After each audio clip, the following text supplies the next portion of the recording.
அமித்ஷா கைக்கு சென்ற ரிப்போர்ட். உடனே விஜய்க்கு பறந்த போன் கால். கூட்டணிக்கு கிரீன் சிக்னல் கொடுத்த விஜய். வரும் சட்டசபை தேர்தலில் திமுகவை வீழ்த்துவதற்காக கடந்த ஒரு வருடத்திற்கு முன்பாகவே வலிமையான கூட்டணியை அமைப்பதற்கான வேலையை தொடங்கினார் மத்திய உள்துறை அமைச்சர் அமித்ஷா.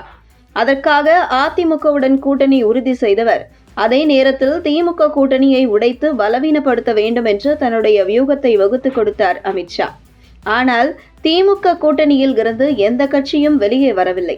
மேலும் தேமுதிகவும் திமுக பக்கம் சென்றுவிட்டது. குறிப்பாக கடந்த சட்டசபை தேர்தலில் கூட்டணியில் இருந்த ஓ பன்னீர்செல்வம் தற்போது திமுக பக்கம் சென்றுவிட்டார். இந்த நிலையில் திமுகவில் இருக்கும் காங்கிரஸ் கட்சி வெளியேறி விஜயுடன் கூட்டணி சேருவார்கள். அப்படி சேர்ந்தால் தமிழகத்தில் உள்ள மைனாரிட்டி வாக்குகள் முழுமையாக விஜயும் காங்கிரசும் பிரித்து விடுகிறார்கள். தேசிய ஜனநாயக கூட்டணி எளிமையாக வெற்றி பெறும் என்று போட்ட கணக்கு எடுபடவில்லை. இப்படி ஒரு சூழலில் சமீபத்தில் மத்திய உள்துறை அமைச்சர் அமித்ஷாவுக்கு ஒரு சர்வே ரிப்போர்ட் சென்றிருக்கிறது. அதில் நடிகர் விஜய் தனித்து போட்டியிடும் பட்சத்தில் அவர் பிரிக்க இருக்கும் வாக்குகள் பெரும்பாலும் தேசிய ஜனநாயக கூட்டணிக்கு வரவேண்டிய வாக்குகள் தான் என்றும், அதே நேரத்தில் திமுக அரசு சமீபத்தில் தமிழக பெண்களுக்கு அறிவித்த 5000 ரூபாய் மகளிர் உரிமை தொகை பெண்கள் மத்தியில் திமுகவுக்கு இருந்த அதிர்ச்சி அலை சற்று மாறி இருக்கிறது. இந்த நிலையில் விஜய் கூட்டணிக்குள் கொண்டு வந்தால் திமுக கோட்டை என்று அழைக்கக்கூடிய சென்னையிலேயே தேசிய ஜனநாயக கூட்டணி கணிசமான வெற்றி பெறலாம். மேலும் டெல்டா பகுதியில் உள்ள 21 தொகுதிகளில் 18 தொகுதிகள் தற்பொழுது திமுக கைவசம் இருக்கும்.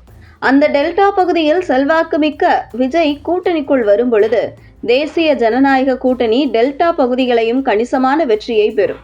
அதேபோன்று திருச்சி, புதுக்கோட்டை பகுதிகளிலும் தேசிய ஜனநாயக கூட்டணி ஓரளவு வெற்றியை பெறும்.